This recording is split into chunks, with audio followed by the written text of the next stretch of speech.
Uh, this week we have syllabus on like heat transfer, which will have again three parts: conduction, convection, and radiation.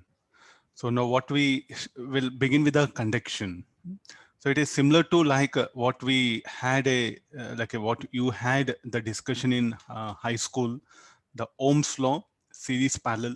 So that particular some ideas what happen we are going to implement here, that one. After that we'll go for radiation. Then we'll go for the last convection. It's just only convection is theoretical one. Okay, this is what the plan for this week, what you have. So what all books you have, you can just prepare the different types of numericals. So more you are going to get the integration based questions. The questions which are based on purely on some integration are there. Around 40% you come across where the integration is needed. So just recollect some what all you know about the integration. These are the background is what needed. Paper discussion, we'll do that in the evening because today let me finish off the major part of conduction so that you can start practicing it. A little bit, it's a lengthy, the topics are lengthy because the numericals also will be a little bit lengthy. So therefore I'm starting with the topic itself, then paper discussion. Evening we'll meet for paper discussion.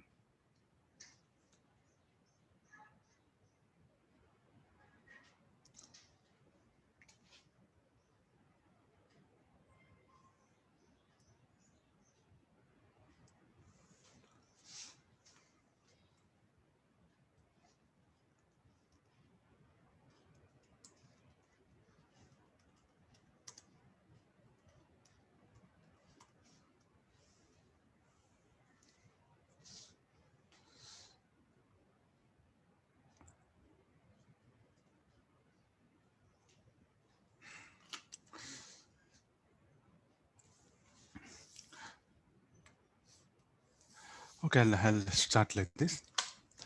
Now the conduction, the word itself. So first, what is the heat transfer? So it will flow from higher temperature to low temperature. Already some discussion what we had in thermometry.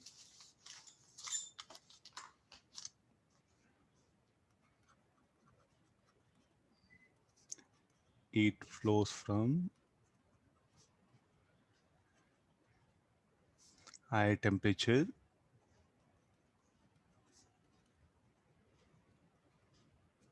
low temperature, from higher temperature to low temperature. Heat is a form of energy.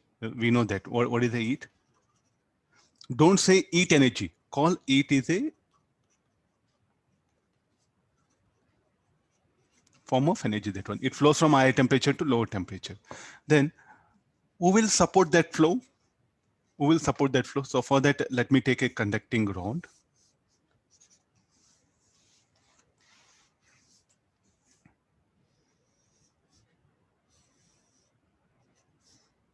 Okay, they say at one end, let me lit a candle flame. Okay, there's iron rod. Or if you, okay, first, okay, we'll take this one only, iron rod. Okay, initially, the candle flame is kept here. And so initially what happened, it will be of room temperature. You can touch wherever you want. After some time, if you touch this end also, this will be hot, no?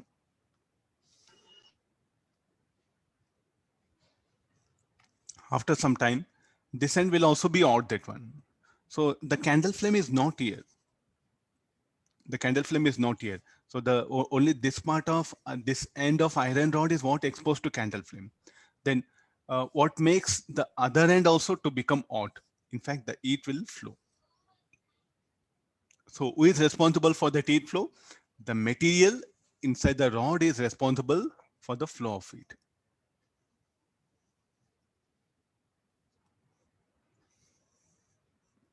Okay, that one, the material. So what is usually a conductor contains? So if you go for a basic idea of a conductor, what conductor must have? So this is some very basic thing what you try to remember. So conductor, what will happen? Made up of ions or atoms. Each atom will donate one free electron. So that particular free electron Okay, it donates, no? Yeah.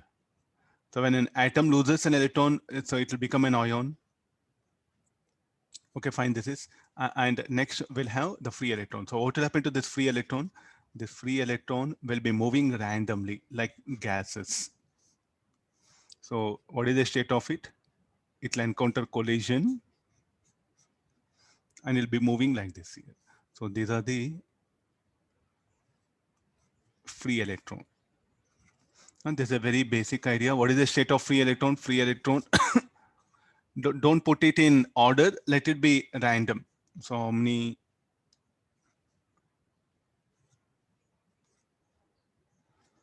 Okay, 6 atoms. So each atom will lose 1 electron and that will become free electron. So what is this negative sign? Free electron moves randomly inside the material. What about the circle with positive sign? It's a ion. Ion, immobile, and can vibrate about their mean position. Okay, fine. So this is about the, so what will happen to this? It as the temperature will increase, its vibration of atoms will increase, and also the random motion of the free electrons will increase. So I think what is the modern definition of the temperature? The degree of the so like the degree of the random vibration of atoms about their mean position, means how rigorously the atoms are vibrating. The measure of that is what? The temperature. If the atoms are having, if they vibrate rigorously, means if the amplitude of oscillation is more, then temperature is said to be more. That's what the modern definition says. Means you take a iron rod at 25 degrees Celsius, iron rod at 100 degrees Celsius. Iron rod at 100 degrees Celsius, what happens there? Inside that, the atoms will vibrate more rigorously than iron rod and at 25 degrees Celsius, or atoms in the iron rod at 25 degrees Celsius. So therefore, the measure of the rigorous vibration of atoms about their mean position is nothing but the, the temperature. So as the increased temperature happen, this vibration will increase. At when the vibration will not be there at absolute zero. I think not possible. Okay, let's not go for all that discussion, that one. And what happened to electrons? The random motion also will increase here. This is called like a thermal agitation. Means they'll be vibrating. I think it's very simple.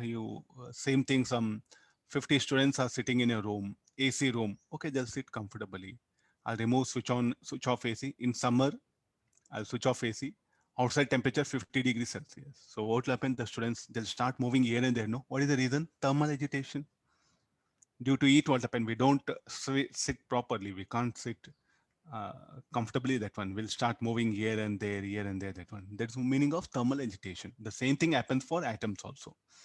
Okay, able to get this one. So what is the state of in conductor? The electrons, free electrons, I'm telling, moves randomly inside the material. This electron, it will encounter collisions and it will be moving randomly. These atoms, they'll vibrate about mean position. Then what makes the heat to flow from higher temperature to lower temperature? If you look at the temperature here, T1 degrees Celsius, the heat will flow like this. H, let me call heat symbol, or Q, you take it here. So what makes, who will transfer this heat? Who will transfer this heat? And what we have is T1 greater than T2, because this will be hot. This will be warm end. So who will transfer this? How do that heat energy will flow? The heat will be transferred by this vibration of atoms and the random motion of electrons. So here, this atom starts, first what will happen? This atom starts vibrating. This atom starts vibrating. Let me show that. So as it vibrates, what it do? It will it will disturb the adjacent atoms and it will also start vibrating. So like that, the vibrations open will be transferred from one end to another end. The disturbance, or you can say the flow of energy starts occurring. And what about electrons? Electrons will be moving here.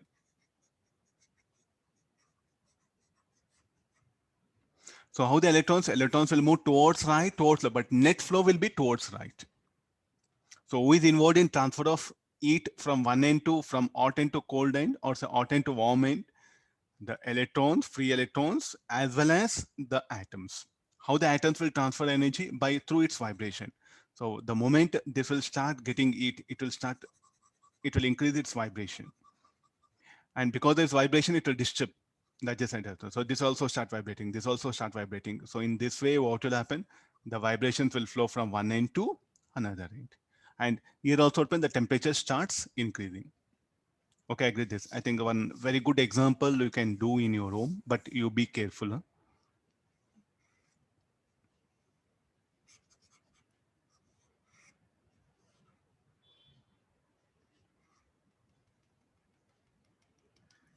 LPG flame, all of you having idea?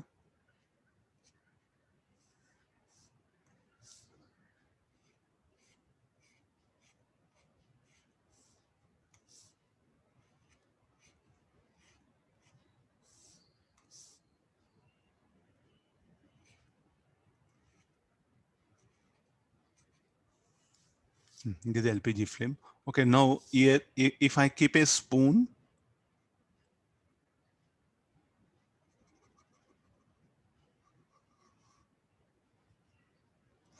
and let me hold it.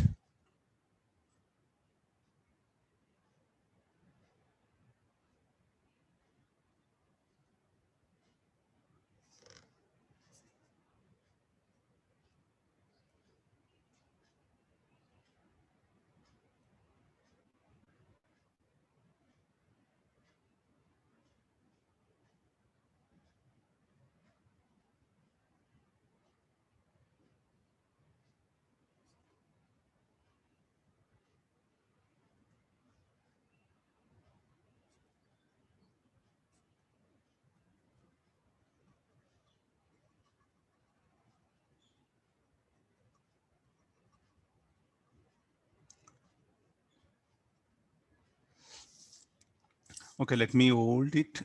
Okay, this is.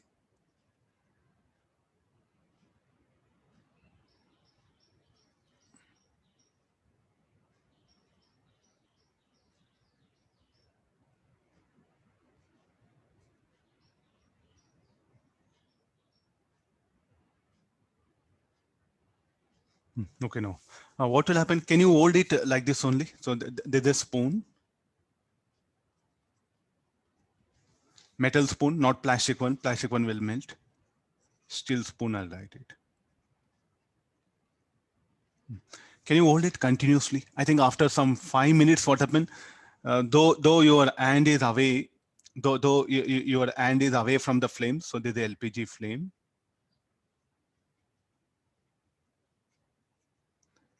So you can start sensing the hotness here. You can start sensing the hotness, but your arm or your fingers and this end of spoon is not in flame. Only this particular, this is what in frame, no? Or it is so to become hot, the heat will flow through the material of the spoon. So how do that will take place? Conduction will occur. The heat will flow from this bowl shape, from curved shape to the other end. Able to analyze here? The heat will flow from higher temperature to low temperature. How who will transfer that? The vibration of atoms and the motion of free electrons. Okay, clear. So what is the comment we can write? Heat flows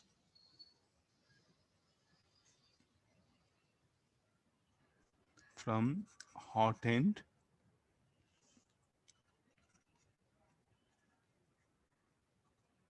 warm end due to vibration of atoms about their mean position and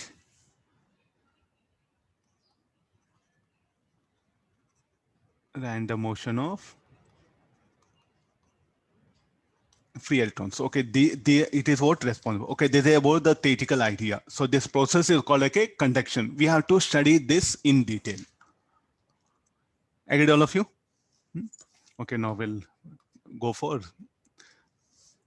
See, we have to study this means what happened. We should try to express this in terms of formula. So we should bring one any formula. Means mathematically how to express this phenomena is what we should try. Let me shade like this so that, okay, there's a rod. Okay, let's go for. So everything in physics, what happened? First, we will make observation, then we'll express it mathematically. Yeah.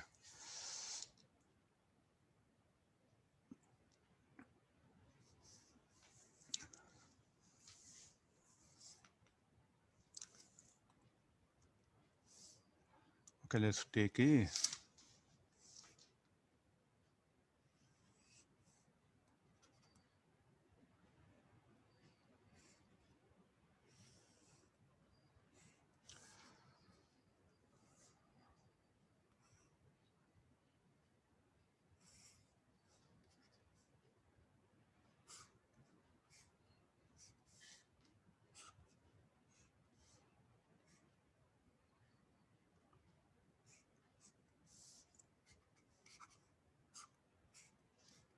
Okay, there's a source,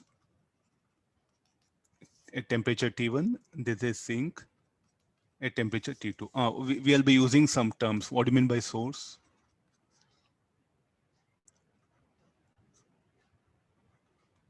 Which supplies heat and temperature of it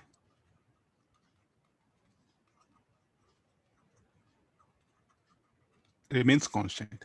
It will lose it, but temperature of it remains constant. So how it is possible?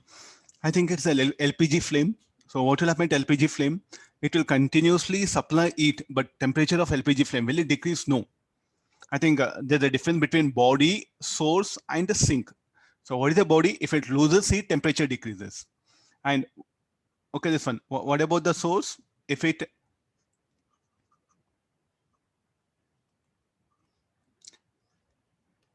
what about the sink?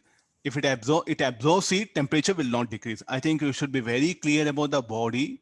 Body, if it gains heat, temperature increases. Body loses heat, temperature decreases. Source, if it loses heat, temperature will not increase. Sink, source, if it loses heat, temperature will not increase. Sink, if it absorbs heat, temperature will not increase. Getting the idea, no? So what is a sink? Example of source will be candle flame,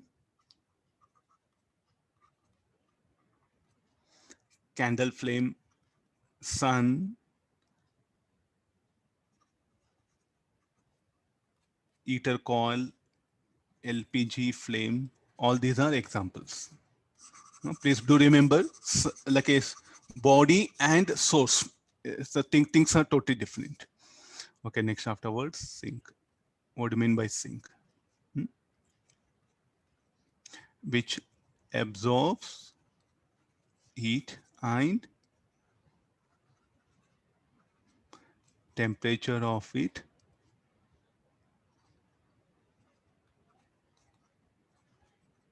remains constant. Example, water tank, big water tank. So water bath usually. So they will absorb it.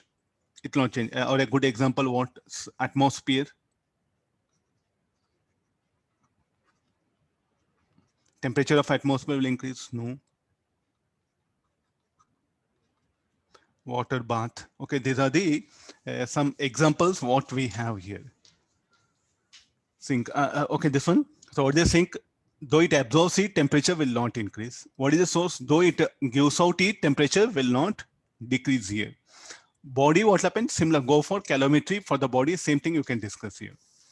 Okay, this is about the rod. There's a rod. Like it's a conducting rod.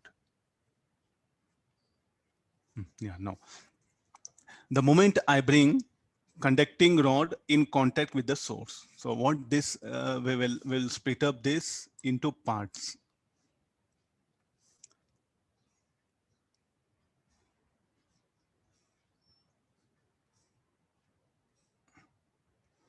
So initially,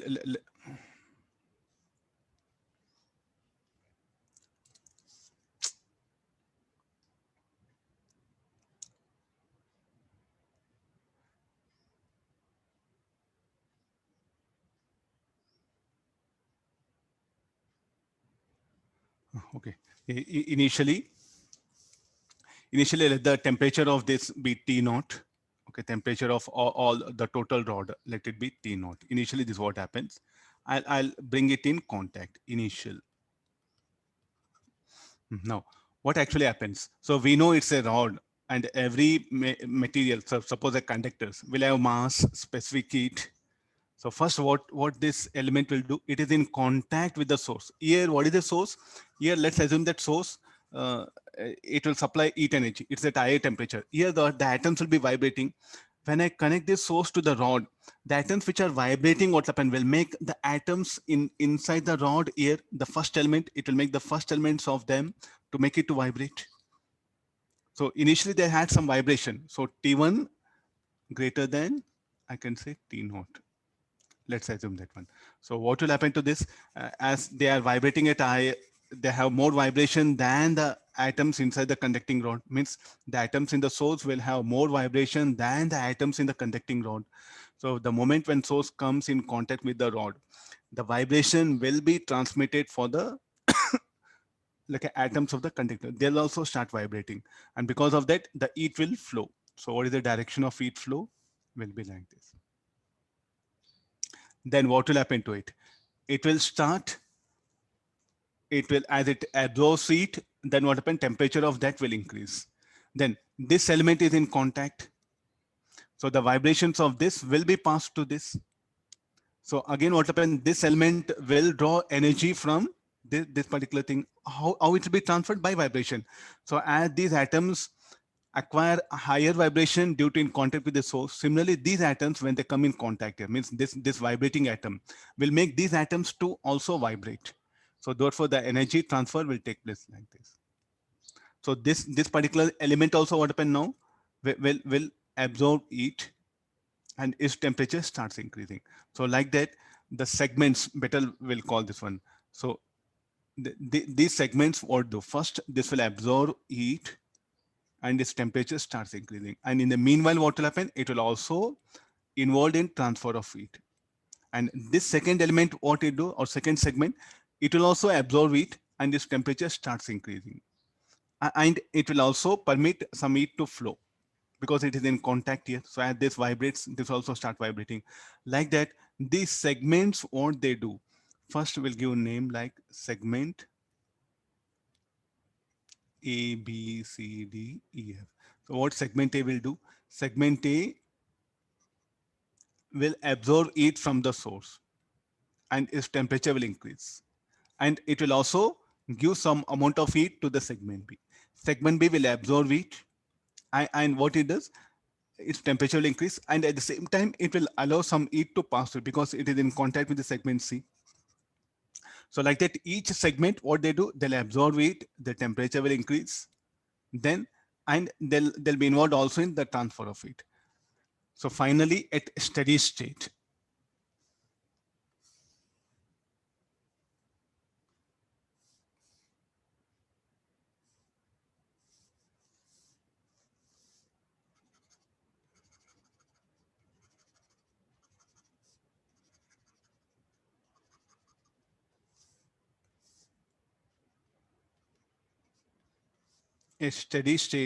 I see this particular thing. So there's a final or better call.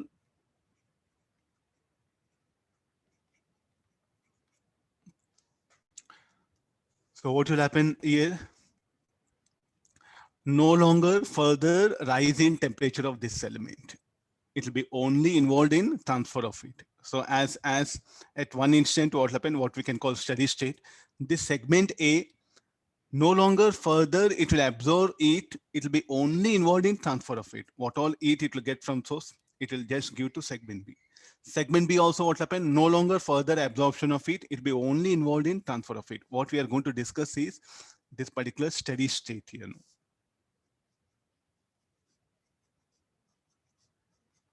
And like that, what happened? So that particular heat what happened will flow from source to sink through the rod.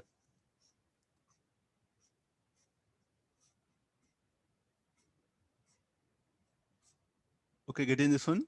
This will be, what about these temperatures? The temperature gradient will be established. So here, if you check it clearly, this is what happens.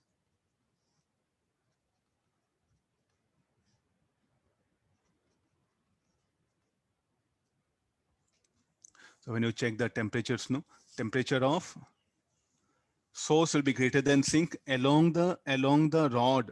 There'll be a temperature gradient, means the temperature will vary from source to the sink. This will be a little bit difficult. So all this iron rod, all these segments are having same mass, same specific heat, and they can absorb heat from the source. Okay, this will absorb heat from the source. So its temperature will increase. So definitely what do I expect? I expect temperature of every segment must be same. The answer is no. So what it is based on statistical analysis. It is beyond our range. That one. So just let's like a story, I'm giving information here. To prove this, we have to go for statistical approach here. So we have to get into the vibration of atoms, then random motion of electrons. Then there from that, I should bring an equation. I should show that the temperature will be a function of distance. The proof is beyond our reach, like a class 12. Okay, therefore I'm just concluding it. So just like a call it quantitatively, I'm just giving information rather than qualitatively.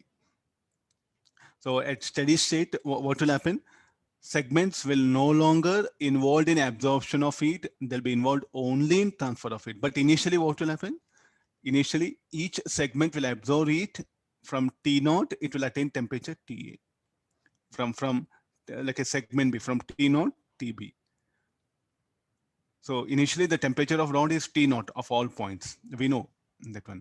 When I connect between source and sink, the different segments will acquire different temperature.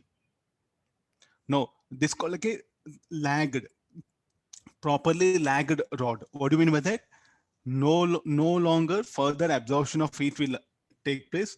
Only the segments of the rod are involved only in transfer of heat. This is what our syllabus, which will be discussing. This particular phenomena is called as a steady state or properly lagged steady state. So one more terminology what we use.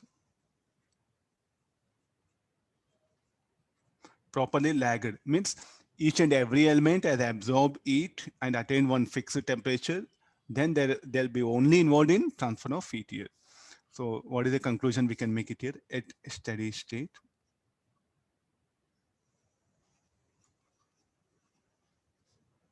At steady state,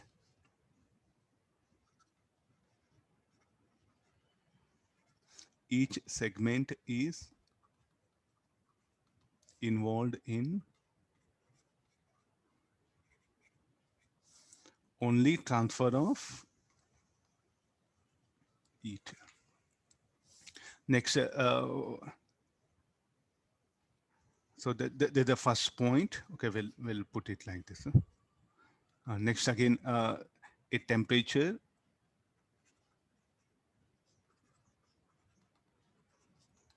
gradient is established across along the length, along the length of the rod. Temperature gradient. You can see T1 greater than T. And as we move from source to sink, what will happen? Temperature decreases.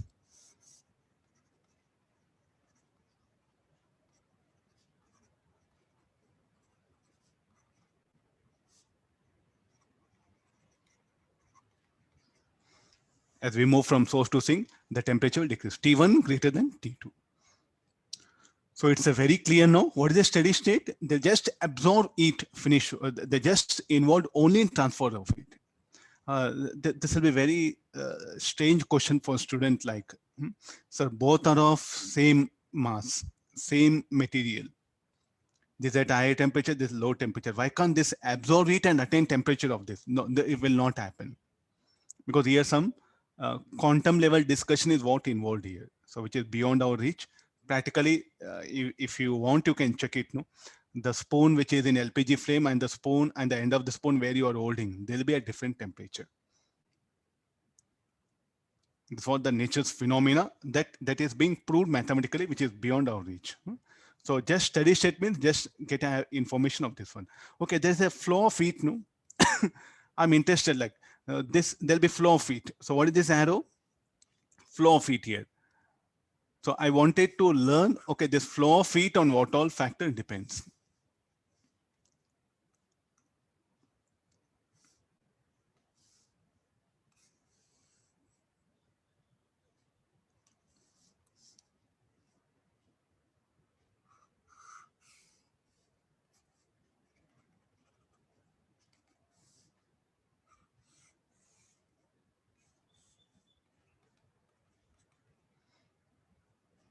Okay, sink at temperature T2.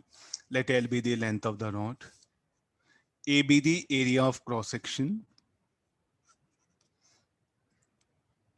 Okay, I'll define one more quantity called as coefficient of thermal conductivity or coefficient of thermal conductivity of the rod. So here, so X is what I'll measure from here. This is X equal to 0. This is X equal to L. And at any distance, let this be X. So if you take a small element,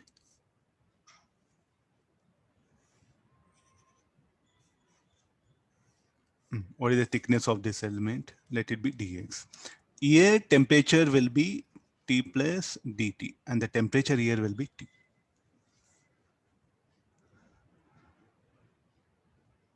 And the heat will flow like this in this direction. So rather than heat, I'll call like a thermal power. Amount of heat flowing per second because I'm also interested in time.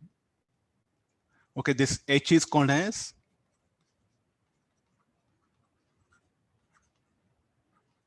thermal power or rate of flow of heat or heat current. Now, different names are there. So what is the unit for this? Watt or joule per second. Yeah, it's a joule, no? It is a form of energy. So the unit will be expressed like this. Okay, I'm interested in this particular heat. Or so the thermal power or rate of flow of heat or heat current on what all factor depends. So this H is directly proportional to area. The thermal power flowing across the rod is directly proportional to area. How come? If area of cross section increases, then more number of atoms will be involved in transfer of heat. Then more amount of heat per second will flow through a given segment. I think it's quite clear, no? If I increase the area of cross section, what happens? More atoms will come into picture in transfer of heat per second. So therefore, the thermal power is directly proportional to area of cross section. Then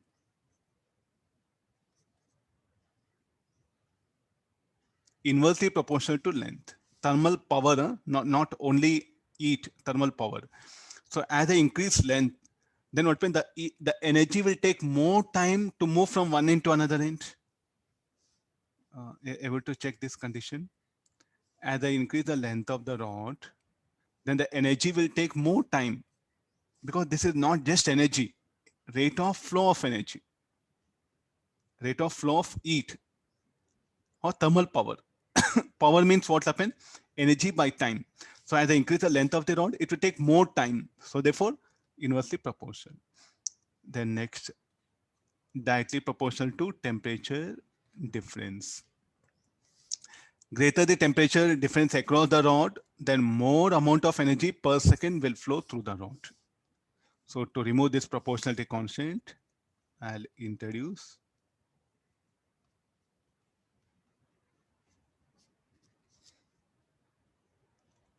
okay, no. So what are this? L is the length of the rod.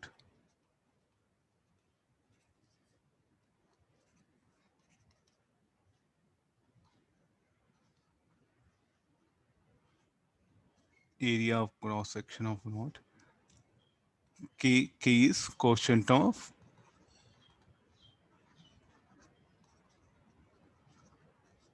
thermal conductivity of rod. What can be unit for K? Watt per meter per Kelvin.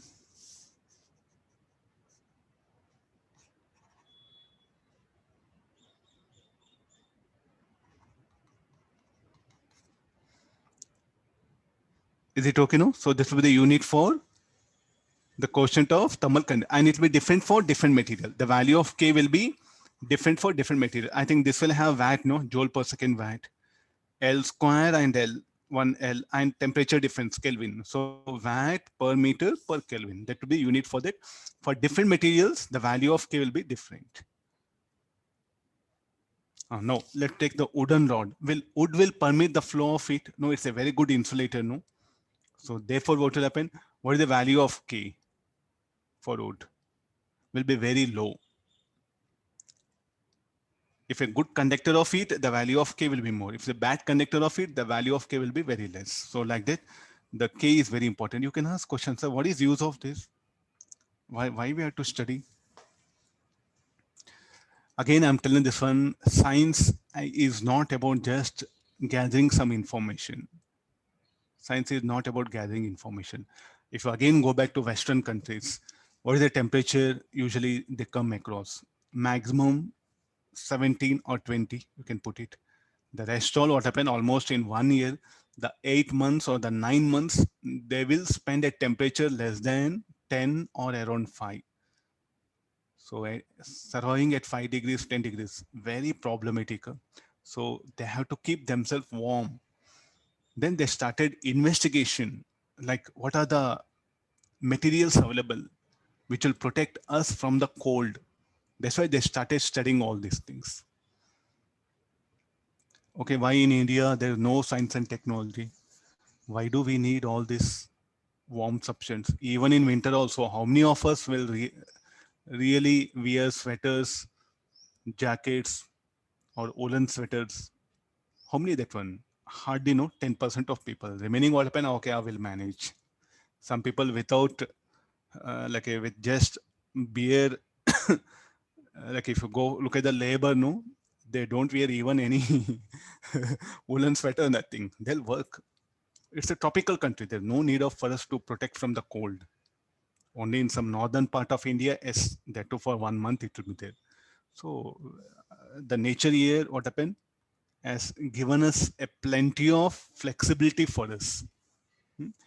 We need not to bother. We need not to struggle to survive here. That's why what happened, our ancestors least bothered about all this conduction, radiation, all these things.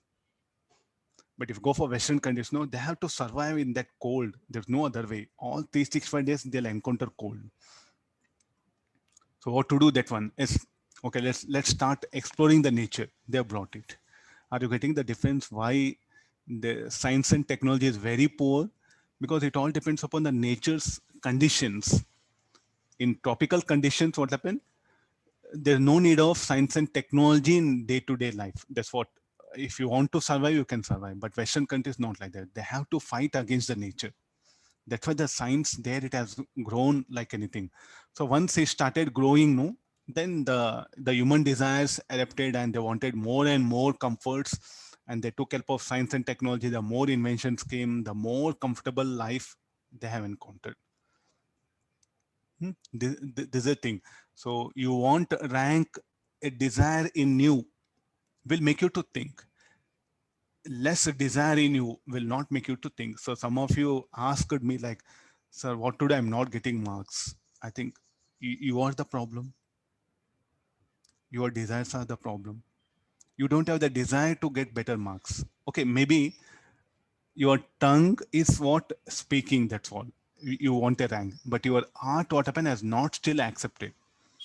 The moment what when you realize that I should get a rank and you start working, you'll get a rank. This is very important. So students will think that internally, what is the desire for you to get a better rank? If the desire is there, you'll get a rank. Pretty sure, no other way. So many students will tell Excel like, "Hey, I'm reading, I'm not getting rank." Basically, you are not interested. If you're interested, you'll make observation, you'll get a rank, finish short. There's no any second thought. Because see, I don't want to talk magical things. That is my, maybe you can call my nature. What is that? Straightforward. Sir, I'm not getting marks. You are not interested, finish short. There's a difference between realization and knowing. You just have a information that I'm going to write exam weekend, I should get a marks, but you are not realized it. By heart, what happened? You want to score a better marks. Not there. There's a thing. So therefore, for all your problems, what happen? Yourself is the solution, not teacher. If you talk to me, do you think that really problems will solve? No. You think and you introspect yourself. What you want finally? As you want a better rank, make observation. Internally, the desire should be there, to learn things, to understand, to analyze, to fight with it. I should get a knowledge. I should get a better rank.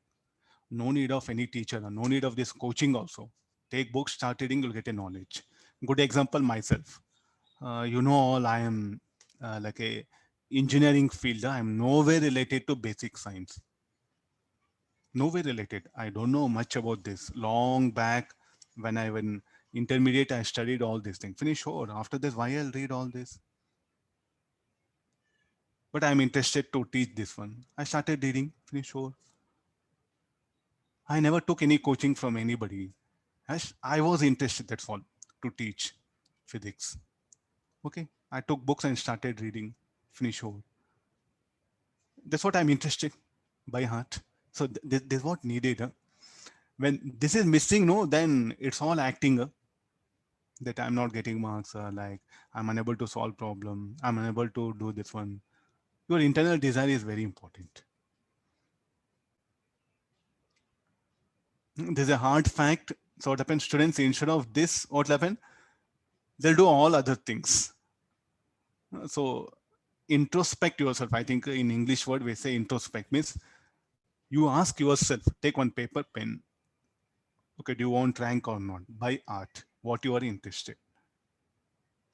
Analyze, think on yourself. That's why I tell you, son, every day, 10 minutes, what when you think about yourself, what I'm doing, how I'm preparing, what shall I do? Okay, why don't you ask yourself this one, where I'm going, what sir is telling and what I am doing, why I'm unable to do the problem. You ask yourself, there's a lot of things, then a very best scientist is hidden in you. Very best engineer is there in you. You should realize it. See, God has given everyone the same brain, the same body, the same resources. Will you utilize it? You will get success.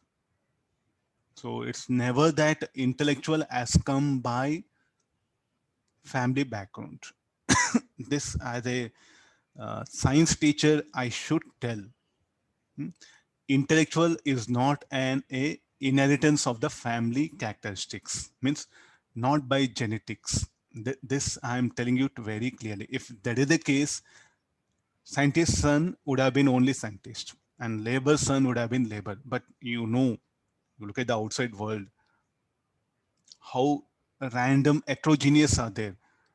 Whose kid who will become? Now my son is there. My son may become good engineer or not. I don't know. It all depends on his interest. I was a good engineer. I'm not sure what can happen to my son. So since I'm a good engineer, my son will become good engineer, no doubt. My father was a farmer. I should have been good farmer. I become good engineer. How it is possible? Is it family genetics? No, nothing. Nothing to do. So the intelligence is not a family inheritance. Come out of that one. You should have been well-educated family. First, you come out of that. God should bless you with a good brain. Nothing like that. Everyone is having the same potential. Or it's all about your interest. Future, how you want.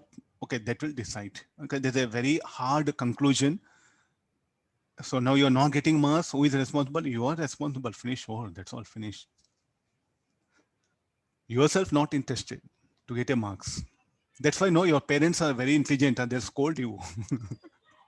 If you're not getting marks, no, they don't scold teacher, they scold you only. Because they know that you are not studying properly. You are not showing interest. So for all your troubles, solution is there with you. You are only trouble creator and you are only the what happens can eliminate the troubles. The student will realize this, he will grow. Students who thinks that still something, okay, teacher will do something magic and I will get a rank means, okay, you'll be there like this only. Yeah? Even after, along with your grandson also, you take coaching under me, you'll be like this only. Your son, grandsons will get into IT, but you'll be there like this only coaching for. You'll be taking coaching under me. Getting the idea? Please do think all of you, because I do talk very less with a student. In fact, I don't want to, but what I tell is that will be very small information. Who will accept it, you'll benefit it. Still, if you believe in miracles will happen in science, God only will help you. Everything comes from interest, personal interest, a desire to achieve more. Quickly, this one, realization by heart, yes, I should achieve this. I can go for any length of sacrifice. This is second, third thing. Fourth one, the effort, proportional effort, not like desire. Oh, okay, sir, I want to become, I want a good rank. Even I also dream I should become best teacher in the world. Okay, if I just dream, not possible, no. Proportionally, what I should do. Proportionally, I should put effort. I should also think on different. Hey, what is Sriman? What is the problem? I'm muting and again you are unmuting. Huh? Okay, this one. So these are some hard facts are there. So solve your own problems. So I'm here to help you. To some extent, I can help you. Some extent, I can give guidance. But the trouble you are yourself for your troubles, you are the solution, and you are the trouble creator, and you are the what happen person who can dig deep and you can overcome that troubles and you can get the success here. Okay, fine. So these are the very important. So that's why no, you just read the life history of the scientists because they will help you a lot. Okay, do instead of reading Harry Potter, I don't know. Some nowadays many purchase Harry Potter. I seen maximum travel. No, they'll be reading Harry Potter. I'll ask them, "What you are?" I'm engineer. I'm a chartered account. I'm preparing for chartered account. I'm preparing for IAS. I'm taking ITJ coaching, and you're reading Harry Potter. Tell me how it will help you. Why don't you read the life history of scientists? Because they are their life is what closely related. No, because you should lead a life of that kind. Harry Potter, what to do with Harry Potter? I'm not against some read novels. They'll read novels. Oh, what is novel? That one you want to become literature author? Okay, read that. That will help you. No. So read science related life history of many persons. That will help you a lot. Oh, then you realize, oh, this is what I should be like this. The mindset will change. Even I too thought it's not like say I too thought like one fine day I'll get a knowledge, but it never happened. It never happened. I struggled to acquire this knowledge. It's not that easy. Okay, anybody interested, you can talk to my wife. She will tell like how much I struggled to acquire this knowledge. Not that easy. To speak on any subject, what happens, not that easy. So everything comes by struggle and hard work. This is what now what happened. We have reached a level where suddenly everything should happen. So wrong thing it is. Okay, not understanding. Read one time, two times, three times, 10 times, 100 times you read. What is there in that one?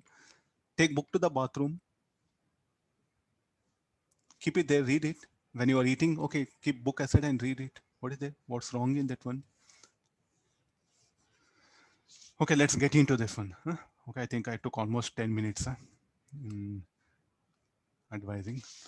Okay, no. This is the very best chapter. I'm telling this one. You better Google it and look at the houses, how they construct in Northern Europe or the Canada. Best example, Canada, no? They're Northern Canada. The temperatures will be almost everything. Country will be nice. Northern Canada, not southern Canada. Southern Canada will be like India. Northern Canada will be purely like a Kashmir, Himalayas. Temperature will be very low. Okay, you look at that one, just type Northern Canada, the lifestyle there, no, you can see the way they are struggling. The heater coils, everything, their houses made up of wood, the jackets they wear. So it's a everyday struggle for them. Let's Google it. Okay, see that one. Northern parts, northern, because I think nobody is there at Antarctica. We have Greenland is there.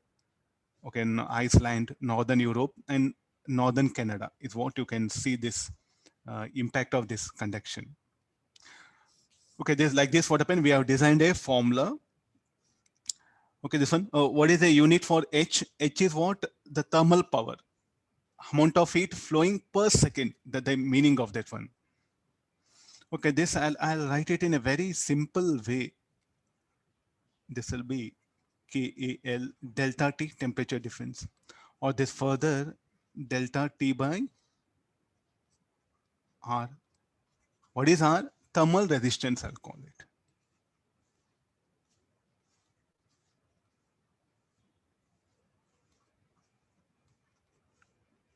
This analogy very important, thermal resistance. Like this is similar to current, temperature difference, potential difference, and there's a rod, and there's a thermal resistance. So similar to like a current LCD, suppose if there's a rod, it will have thermal resistance. It is a temperature T1, T2, and then heat current will flow. So this is similar to what you see in electrical resistance, potential difference V1, V2, and a current I will flow. So how you write I? Delta V by R. What you write H? Delta T by R. I think this will help us a lot, no?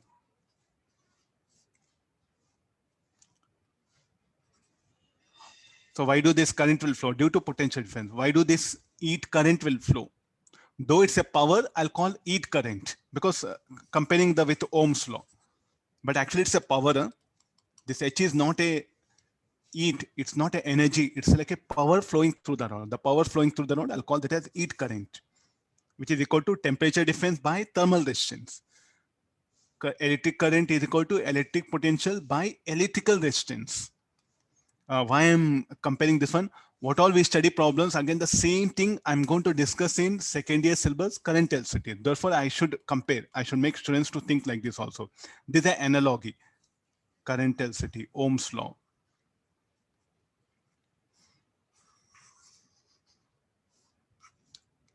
This is like a conduction.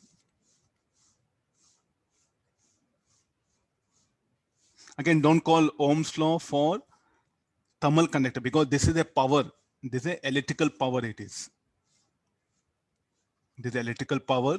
Also like there's a thermal power by temperature difference by resistance. But still, to compare with the Ohm's law, no, similar to current LCT, I'll call this as a heat current. Heat current equal to temperature difference by resistance. So what I'll call this one? A thermal resistance. Okay, well, sir, why you brought word resistance? So I'm now wanted to study the rod. What opposition? So what is this thermal resistance? How you define? It's a measure of opposition by the rod to the flow of heat. That is called a thermal resistance. Because this rod, what happened? Will it permit easily the heat energy to pass through it? No. How much of that opposition? That's what I'm expressing like that here. So are you getting now? So the rod, what happened? Definitely will oppose the flow of heat current. How much the measure of that opposition to the flow of heat current by the material of the rod is called like a thermal resistance. Resistance, all of you, resistance. Will the rod will permit easily? No. The heat energy will encounter some opposition by the material. That particular thing is called like a thermal resistance. So getting the idea now. So this thermal resistance depends on what? Depends on material.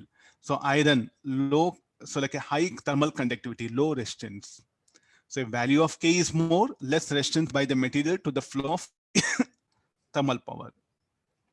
If value of K is less, then more resistance, then it will not flow easily. Okay, now I want to protect myself from cold. Tell me like a what should be the material?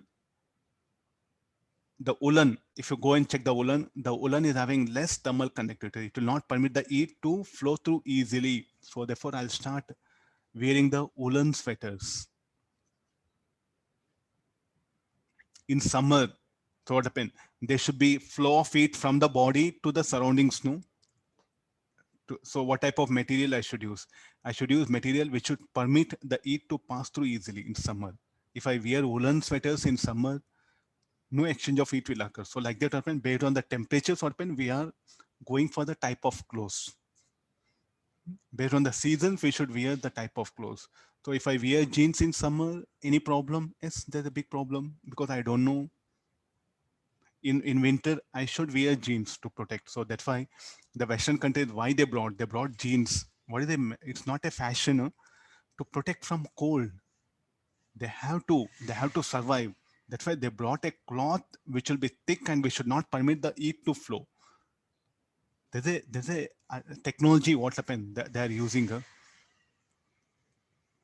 Even in India, as nowadays what happened, the jeans they have come where the thermal conductivity what happens slightly we are varied it so that we can feel comfortable by wearing jeans. So therefore, if you are wearing jeans in summer, the material of jeans should be checked it. Cotton jeans, what we call. Am I right? I do have some 3/4 jeans, of which 2 are of cotton and 2 are which I can wear in winter. Okay, the one which I wear in winter, no. So that will be like a thick, means which will not permit it to flow. And the cotton jeans is which I can wear even in summer also. Like that, for tropical countries, they have brought the particular cotton jeans. Hmm? Getting the idea? So the dress what we wear no is based on season. So this keeping these things in mind. Okay, let's get into the numerical part. Okay, this is about the thing. Okay, now in the differential form, the same equation in the differential form, we write like this. Ka minus dt by dx. Why this negative sign? Because there's a temperature gradient. Or this will be dq by dt.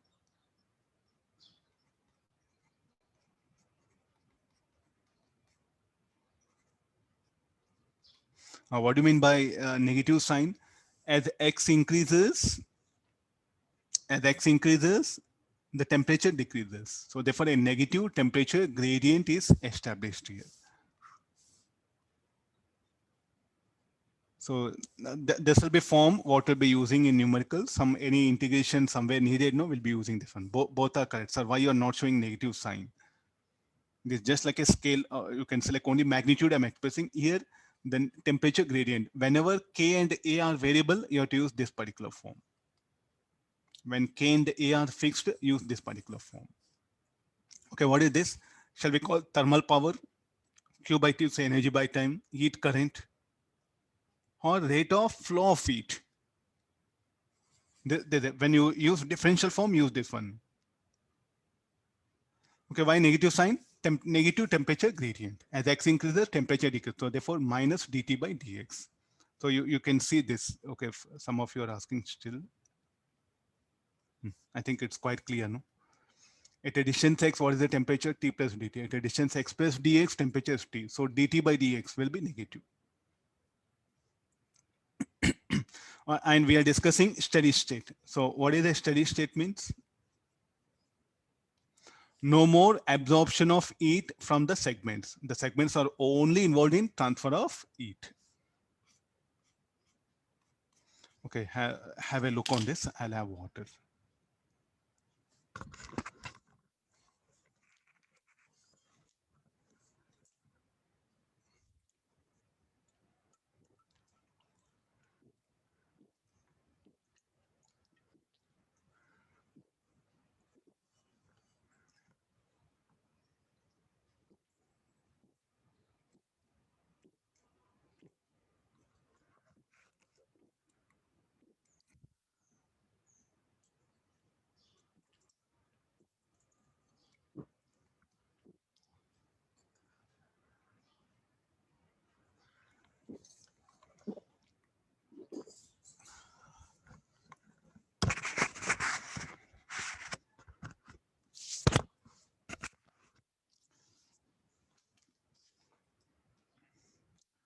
We will proceed now.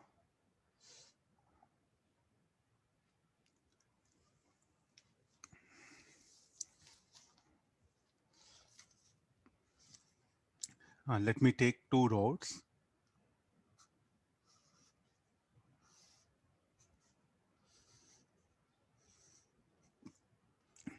They're having different thermal conductivity, temperature T1, this is T2, length L1, and this is L2. Area of cross section, let it be same. This is a junction. I want temperature of the junction. Okay, all of you, junction means the boundary. Find the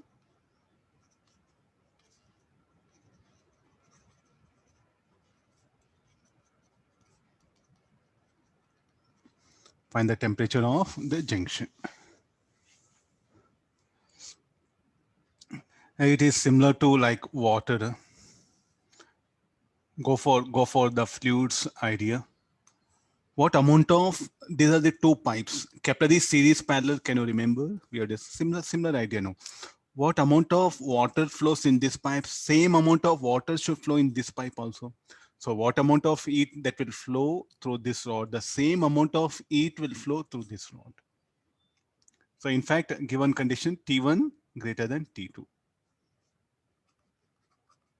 So the heat will flow from higher temperature to lower temperature. So according to this, what amount of heat is flowing in this rod, the same amount of heat it has to flow.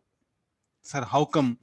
Assume there's a water. What amount of water per second is flowing in this pipe? The same amount of water per second should flow through this pipe because they are connected in series. The idea like this. So therefore now heat current across the first rod is equal to heat current across the second rod. So how you define heat current? Temperature difference by thermal resistance. Okay, further T1 minus T. Okay, this will be T1 R2 minus TR2 is equal to TR1 minus T2R1.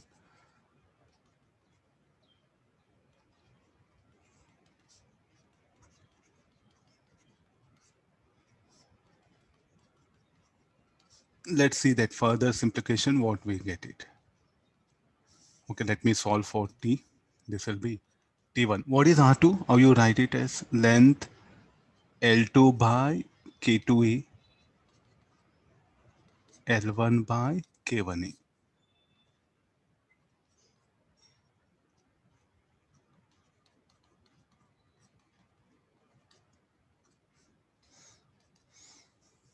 Okay, that K2A, K1A, that will cancel. So T1, L2, K1, T2, L1, K2 by L1, K2 plus L2, K1. Okay, this is the temperature of the junction.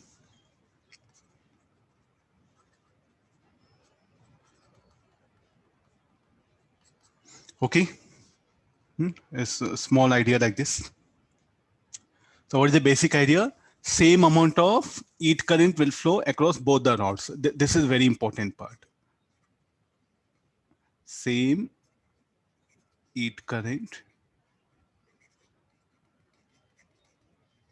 will flow across both the rods. So like this, we can calculate the temperature of the junction. So maximum all the numericals know will be using series parallel, similar to current LCT ideas, the Ohm's law. That is what we'll be applying. Okay, let's go for series parallel discussion.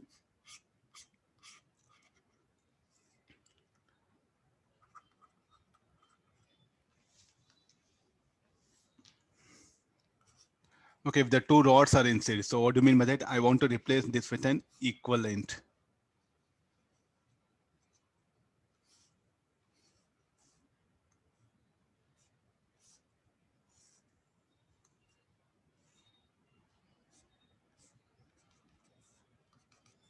So there's a rod K1, length L1, K2, length L2. Area of cross section, let it be same. So now So what is, it is like a, this is made up of iron. It is made up of copper. So we know copper is costlier than iron. So I want to replace this with an equivalent rod, which will be cheaper than this. So let's take steel. Steel will be cheaper than iron again. So what should be the thermal conductivity of that? So in that way, what happen? I'm going to replace the things. The same source, there is a sink, T2, T1. I want to replace with an equivalent rod such that same temperature difference and same amount of heat has to flow. Same thermal power. So what is the length of this? Let it be L1 plus L2. Area of cross section, let it be K. This is what equivalent of those two here.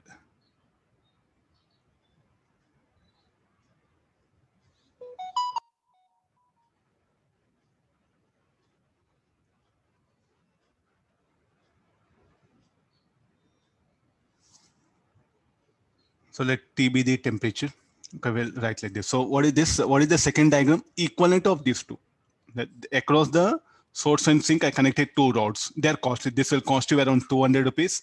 This will cost you around, say, like a 500 rupees. Total 700. I want to replace these two with a material which will be very cheap, say 50 rupees. I think this is good, no? Such that what happens across same temperature difference, same thermal power, it flows. So what is the duty of these two rods? They will see that this much of thermal power will flow. For the same thermal power to flow, so what should be the material I should use? And if this cheaper, good, no? Like they say 200, 500, 700, there's only 50 rupees. How much I'll save? 650 rupees I'll save. I want equivalent material. Okay, therefore I'm going to search like this here. So the temperature, let me take that T. So here we can write it as T1 minus T2 equal to,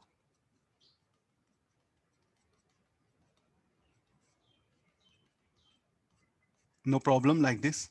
Okay, T1 minus T2, this will become H into the resistance R. Go back to Ohm's law, potential difference equal to, so what you can write? Current into the resistance. So here, heat current into resistance R. Similarly, looking at this rod, T1 minus T, H into R1, T minus T2, H into R2. So therefore, R is equal to R1 plus R2. So how do you can say they are in series if the same thermal power flows? So rather than thermal power, no, better call heat current. If the heat current across the rods are same, they are said to be in series. What amount of water per second is flowing here? The same amount of water flows per second, then they're said to be in series. No, capillary series, the same idea is what applied here. Okay, let's do one thing. What is R? L1 plus L2 KA L1 K1A R2 L2 K2. So therefore, what is K is equal to K1 K2 L1 plus L2 by K2 L1 plus K1 L2. So what should be the material S? If this material, I'll calculate the value of K, I'll go and check the material. If it is very cheap, I'll replace these two by this one equivalent rod. I can save money. So there's a use of that series parallel. It's having wide applications, just like for us, like they are simple numericals here. Okay, what is this K? Equivalent thermal conductivity. So when two rods are in series, what is the effective resistance? R1 plus R2. Thermal resistance, not electrical resistance there, thermal resistance. Okay, can we write this potential, this temperature difference in terms of this temperature difference? Let me bring, and this will be much easier for you. Temperature difference delta T1, temperature difference delta T2. The overall temperature difference is delta T. Okay, how delta T in terms of this we can express. So delta T1, the same heat current will flow. Delta T1, what we can write it as H into R1. And if I replace these two with an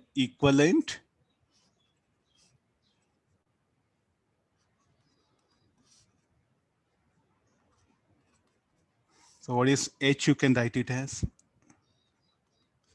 delta T by R. And what is R?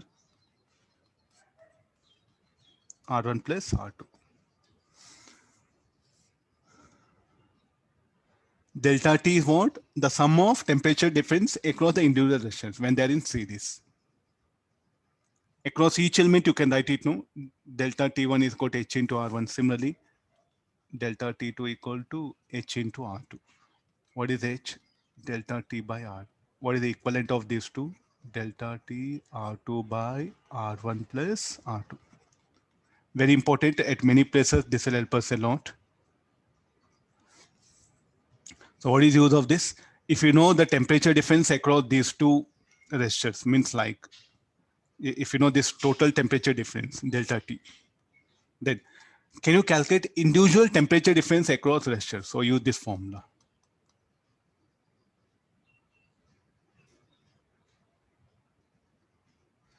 You can use this particular formula.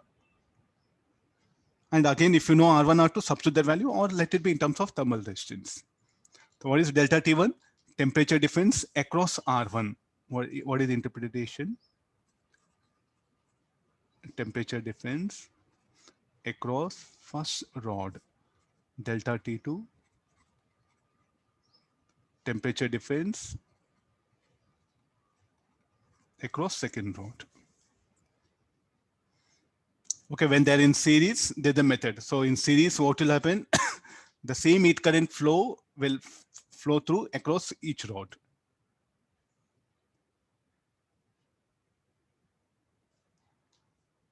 I'll scroll down.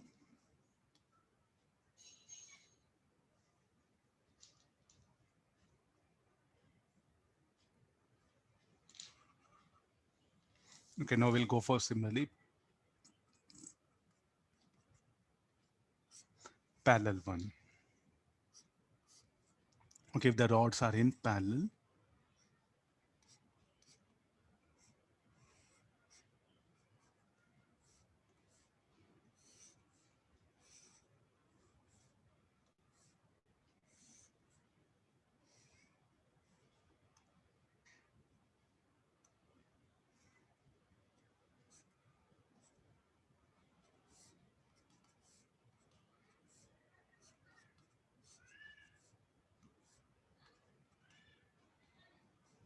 area of cross section, let it be same. I want to replace these two rods with an equivalent rod.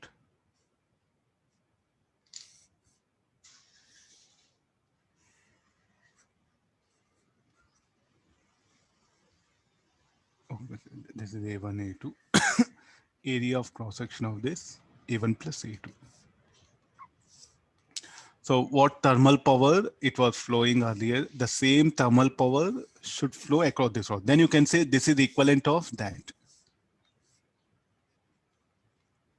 H1, H2, here H. Length will be same. Okay, now these two rods are involved in flow of heat. A part of heat current will pass through here. The remaining will pass through here. I think this is like if a water is coming. So some amount of water will split here. Some remaining amount of water will flow through here. No? So when that heat current will split up or when the thermal power will split up, then the rods are said to be in parallel. Okay, these two rods are involved in transfer of heat between source and sink. Now, when I can say this is equivalent of these two, for the same temperature difference, what thermal power together these two are transferring, if the same amount of thermal power is transferred by this, then can you say that this is equivalent of this? This is definitely equivalent of this. Able to think on this one? This is equivalent of these two. So therefore now, so what is the basic condition now? The H should be equal to H1 plus H2. So what is H looking at this? Temperature difference T1 minus T2 by thermal resistance. What is H1? T1 minus T2 by R1.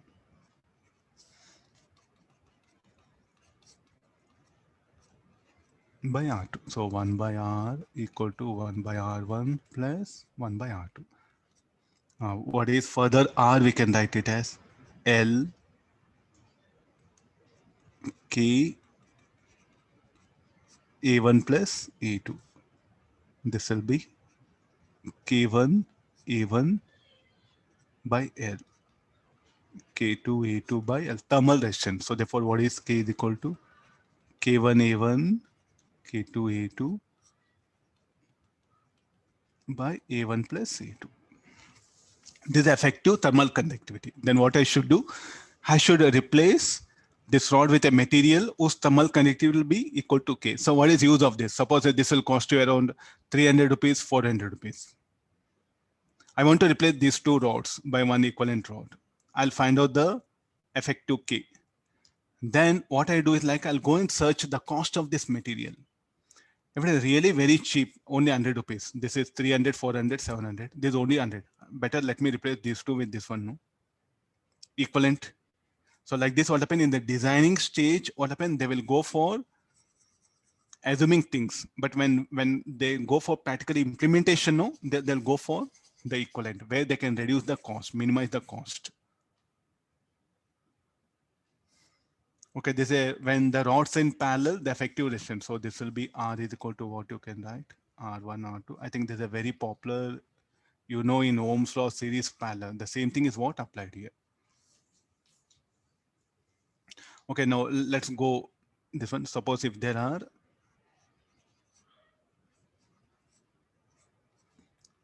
two rods, they're in parallel and thermal power flows or the heat current is flowing here. So what will happen? A part of heat current will branch here, H1 and H2 like this. Again, the same H will emerge out. Now, what is the temperature difference? Will be delta T. Both are at same temperature difference. They are said to be in parallel. So what do you mean by parallel? If an thermal power, if it encounters a junction and where it will branch, then these two are said to be in parallel. They are said to be in parallel. Then I'm interested this H1, H2 in terms of H and R1, R2. So I'll take help of this one. H1 is equal to, so first the equivalent, let me write it.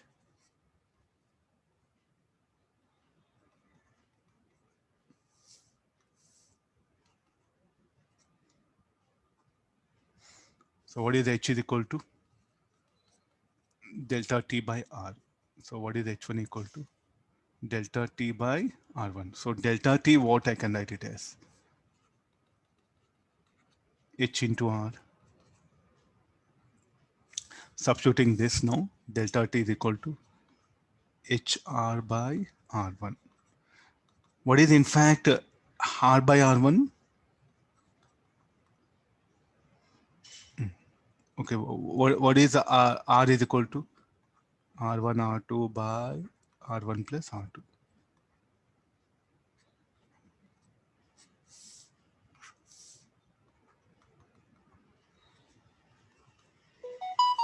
Similarly, what is H2 is equal to? H2, what we can write? Delta T HR by R2. Solving this will end up. What is H1? Heat current in the rod 1. What is H2? Heat current in the rod, in the second rod of thermal resistance R2 here. So if you know the thermal power, if you know heat current, main branch current, then how to calculate the heat current in the sub branches? Directly we use this particular formula. No need to write other things. No need to use any other alternative method. So directly we can take help of this one. Okay, there's a basic idea of the parallel. Okay, it's the same series parallel what we studied. No, the same ideas are being applied here. Any doubt till now? If you have, you can ask me.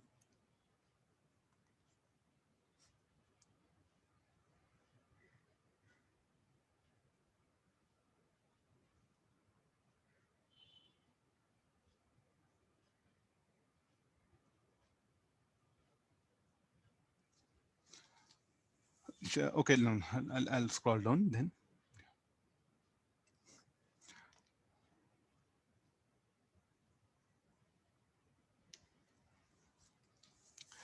Okay, let's take there are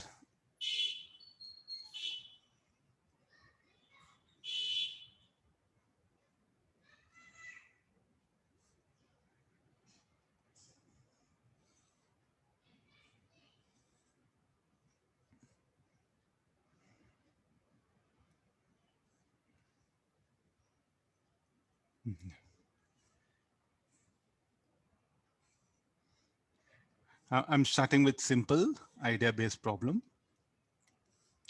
The temperature of this be T1, this is T2, this is T3.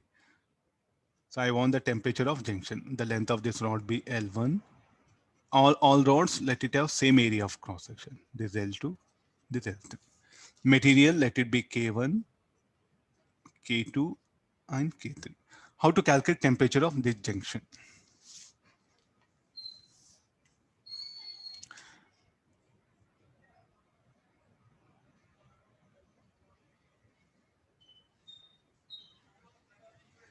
So let me give an idea like this: T1 greater than T2 greater than T3.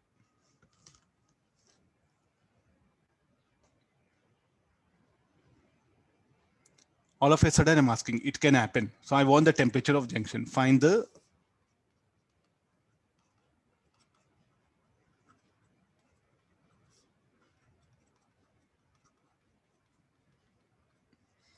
temperature of the junction.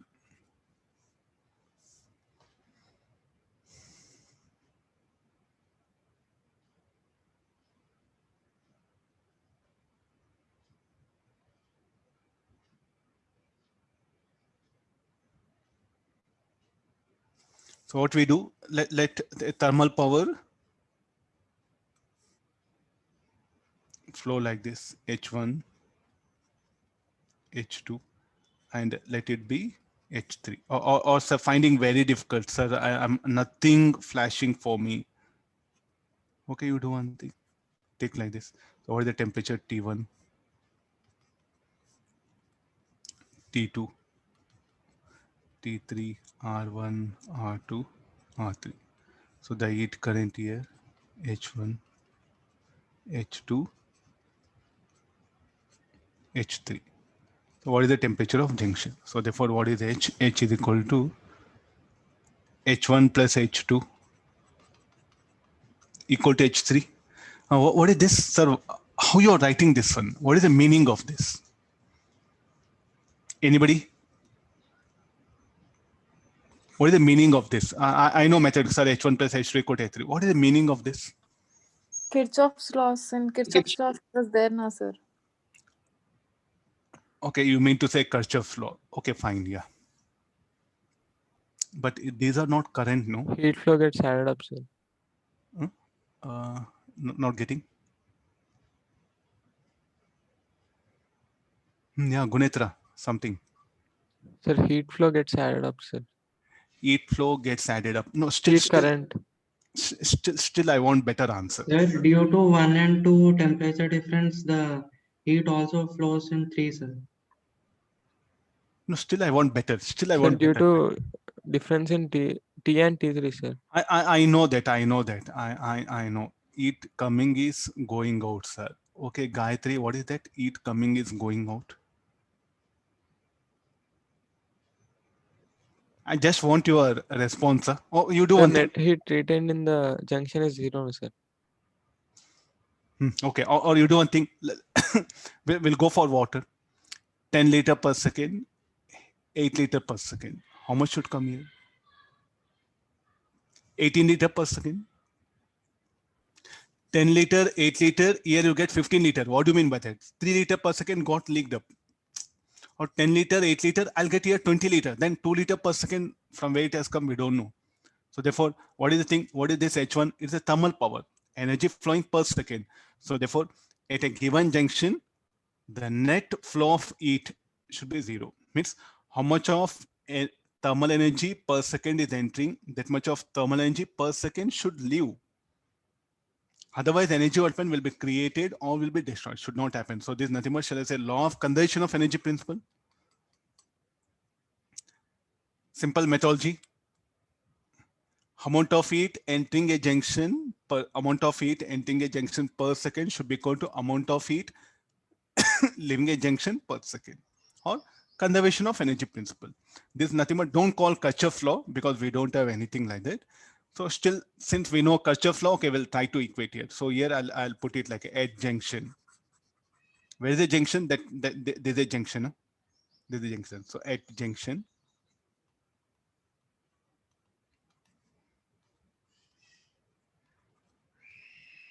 amount of heat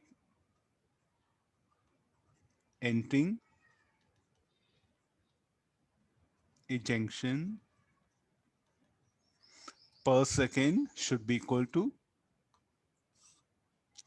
amount of heat leaving a junction per second. So what are the thermal powers that are entering? H1 plus H2, and the one which is leaving H3. What is H1? We'll write it because it will flow from high to low temperature. So therefore T1 minus T by R1.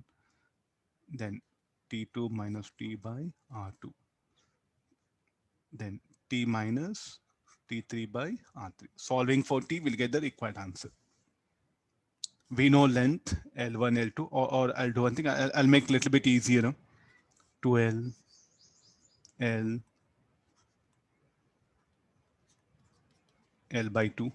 Okay, we'll have values like this. It'll be easy for us. Okay, let's substitute all. Okay, we'll see what is the, we'll get it. So T1 minus T. What is R1? R1 is 2L by KE. T2 minus T2. R2 equal to L by 2KE. R3 will be L by 2 by 3KE. Okay, L by KA gets eliminated. So 2, so this will be T1 minus T by 2. This will be 2.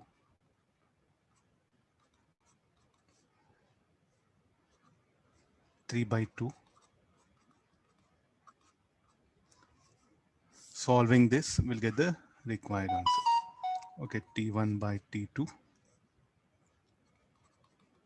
T2 plus, this should be equal to T by 2 plus 2T plus 3T by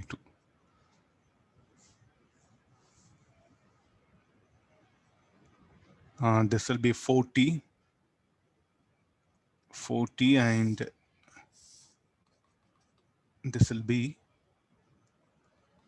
T1 plus 4T2 plus by 8. Is I'm okay? Check the calculation once. This will be temperature of junction. Okay, now few will get a doubt, sir. How you decide that? Why can't you write H1 plus H3 as H2? You see this, T1 greater than T2. Means why can't let it be like this? Huh? H1 plus H3 equal to H2. I think you look at the temperature of these two are greater than this. So definitely we are just assuming the heat will flow here. You solve it. Means because what about this one? If T greater than T3, then the heat will flow here. If T greater than T2, then the heat will flow here. Then you change the direction of current, no problem. Heat current. Sir, are you sure that H2 will be like this? I'm not sure. I'll calculate the value of T. If this T greater than T2, in fact, H2 will flow. No problem. Just we took algebraic sum here. Okay, like that, if you have more than 2 rods, okay, there's a method what we apply to get the temperature of at any given junction. Okay, it's all about now current density ideas. Huh? I don't know, teachers should not prefer to ask questions, but in weekend exams, no, rather than the core thermal conduction problems, no, the teacher will get deviated questions of these kind. May not, okay, this is similar to current density. Huh? They'll try to drag you to more current density ideas. So, okay, let me discuss few so that will be on better position. Let's take the next one. I will make thick. This will be.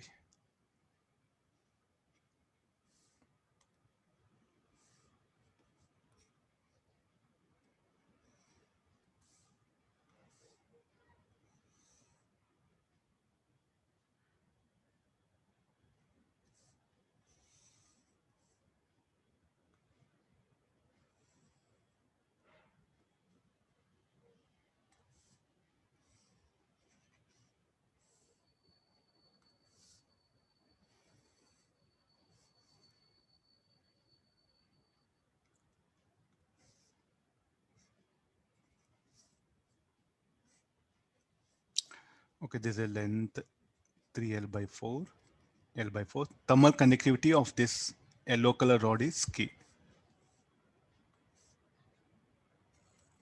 2K.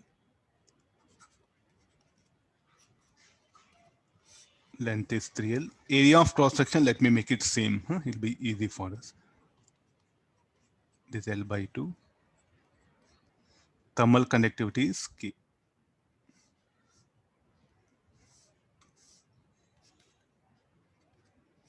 Length 3L. Okay. K by 2, I'll write it.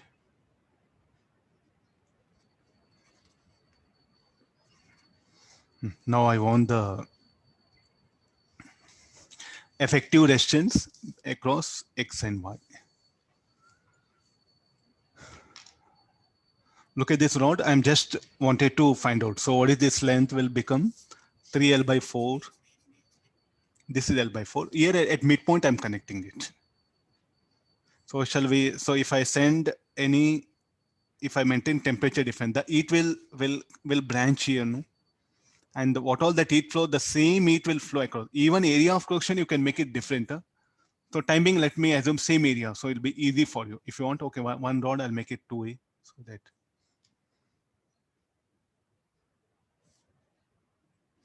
Three A let it be, yeah. Okay, they are made a connections. Let's not bother how they are connected. Let's not bother. Okay, this is 2A, no? Let me make a little bit thick.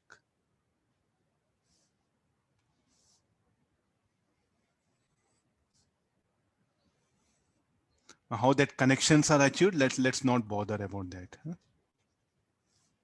Okay, now get into the problem. We have to calculate effective resistance. So here I'll do one thing.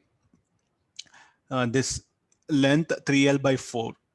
So this will have one resistance. So equivalent circuit diagram, I'll plot it here. This is the one thing. Then the lower part.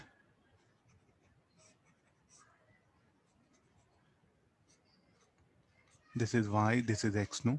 So call this is R1, R2, R3, R4, R5, R6. Symbols will take analog. It'll be easy. R3, R4. Let this be R5. Let this be R6. What is R1, R2? We don't know. How to calculate R1? R1 is equal to length 3L by 4 by thermal conductivity K, area of cross section A. And how R1, R5, R3 are, they are in series, no? We'll agree this. So what all heat current that comes will branch here. So, and this same current will pass through across all these three elements, R1, R5, R3. So here the heat will branch. So therefore, this effective resistance will be in parallel with this one. And these three R1, R5, R3 are in series. So therefore I should add up. So let me go for the upper part, R153, let me calculate. So this will be R1, R5, R3. And what is the value of R1? 3L by 4 by K. What is R5? Length is 3L. Thermal conductivity 2K and area of cross section 2A. Next, what we get? L by 2, K by 2, A. So this will become 3L by 4K, 3L by 4K,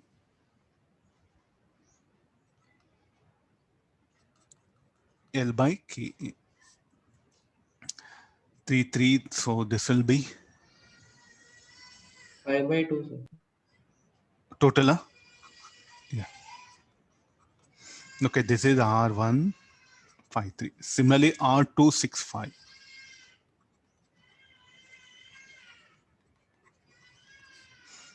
Okay, this R2 will be L by 4, L by 4 KE, R6, 3L by 2K, 3A, R5, L by 2, K by 2, E. This will be L by 4K, L by 2K, L by KE. 1, sir. This will be 1, huh? Yes, L by K. How come 1 it will be? 3 by 4 plus 1, 7 by 4. Sir, last term is L by 4K. Oh, this is. No, how will be? 1 by 2, 1 by 2 will cancel, no? Sir, it will be 7 by 4, sir. 7 by 4. I know a little bit maths, huh? Okay, now how these two are? How this, they're parallel. So the effective resistance RXY should be equal to, again, they're parallel. So this will be better idea. Let me go for it. Huh? So that to minimize calculation. So R135 plus. So this will be 2KA by 5L, 4KA by 7L.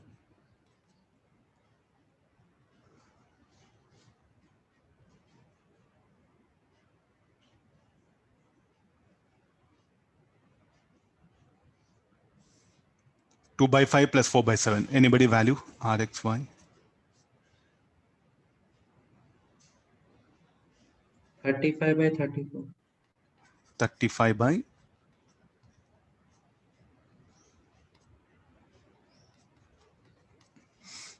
So this will be the effective resistance 35 across by this. 34, sir. 34 by 35. 34 by 35, huh? Sir, 35 by 34. 35 by 34. Okay, no. Look at now. So this is the effective resistance. So now if I give temperature difference, can we calculate how much of heat current will flow here? Okay, you have to go back that parallel we discussed, no? The parallel one. These formulas will help you. If I know what is the heat current, what is the heat current is entering here, how much of heat current in individual branches, these formulas will help us. So suppose here, if I say that 10 joules per second is entering at X, then how much of thermal power will pass through this one? So what we should use this particular formulas here. If H is heat current here, so let me give like this. How much in upper part, then how much in lower part. So can we calculate this HU? So what is H? 10 joules per second. So how much will heat will pass through this upper section? How much will pass through the lower section? So any formula, again, I'll go back to this one. HU is equal to H into resistance of lower part. So that will be R265 by total resistance. R153 plus R265. Similarly, how much of thermal power or heat current is flowing through the lower part means the total heat current that is entering the junction X by resistance of upper part, R153 by.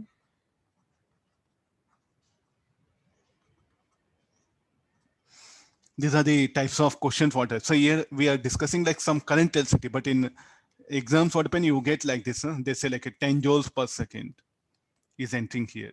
then how much of heat current will pass through here? So don't say phi and phi. It depends upon this ratio.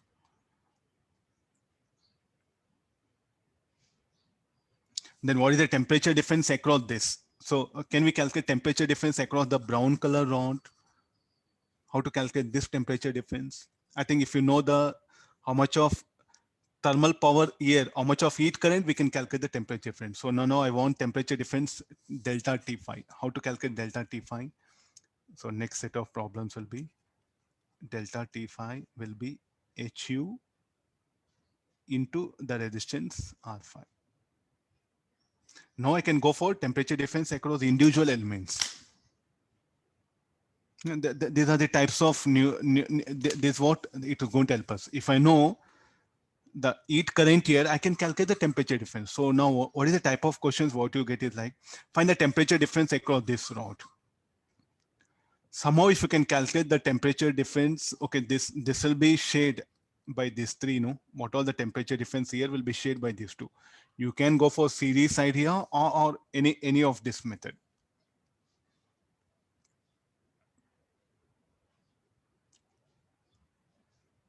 So I'll write it here. Delta T phi is equal to.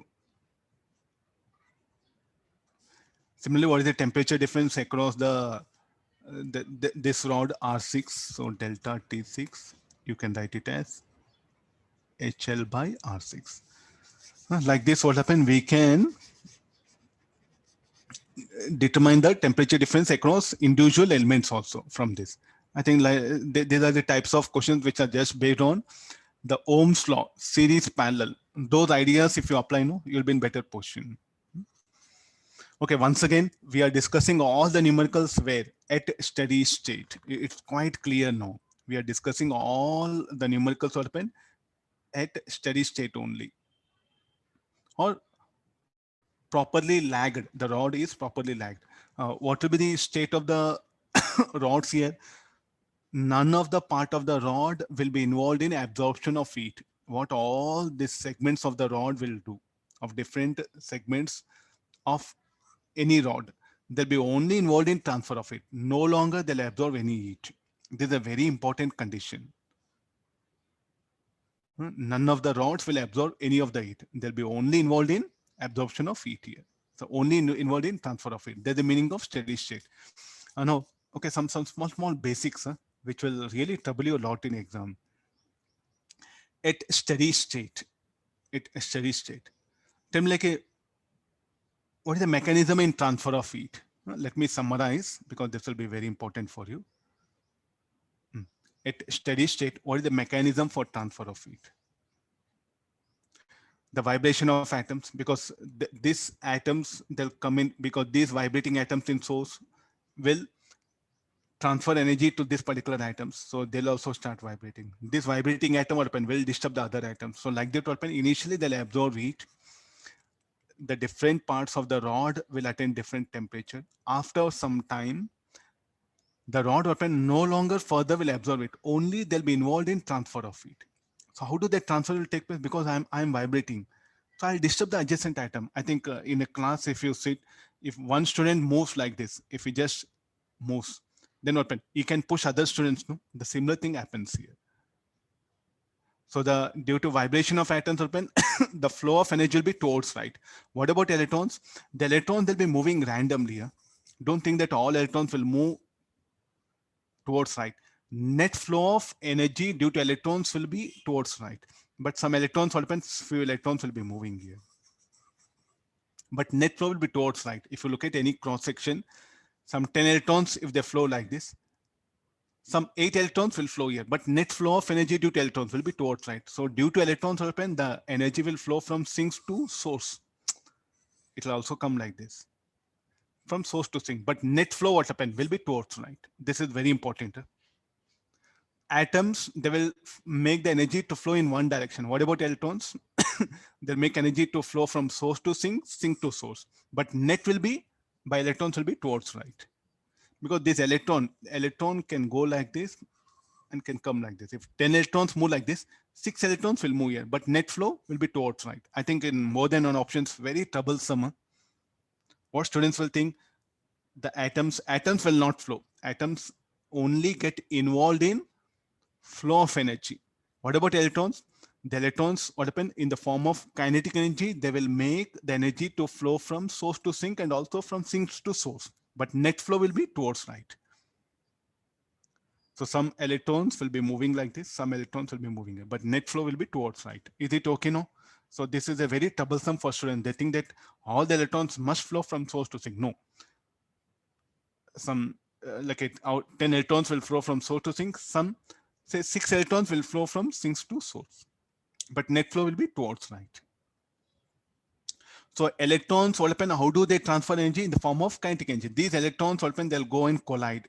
They'll give out that heat. Again, they'll take some heat from sink and they'll come here. They'll collide. But net flow will be towards right. Atoms, they don't move. Atoms will be there only. They'll be vibrating. And due to that vibration, the energy will get transferred. Electrons, in the form of kinetic energy, they'll transfer. So in fact, the electron will be going like this. And it will be like this. So try to imagine. This imagination is very, very important. Okay, no, so this is about the basics I just gave today. So tomorrow we'll just go for all the application problems related to this. You can slowly work out numericals based on this. You start reading, because this week we have conduction, convection, radiation, where the lengthy problems are plenty. So today you can focus on series, parallel, and what all you know, current density, Wheatstone bridge, series, parallel, all what all you know, you can apply it and work out numericals related to that.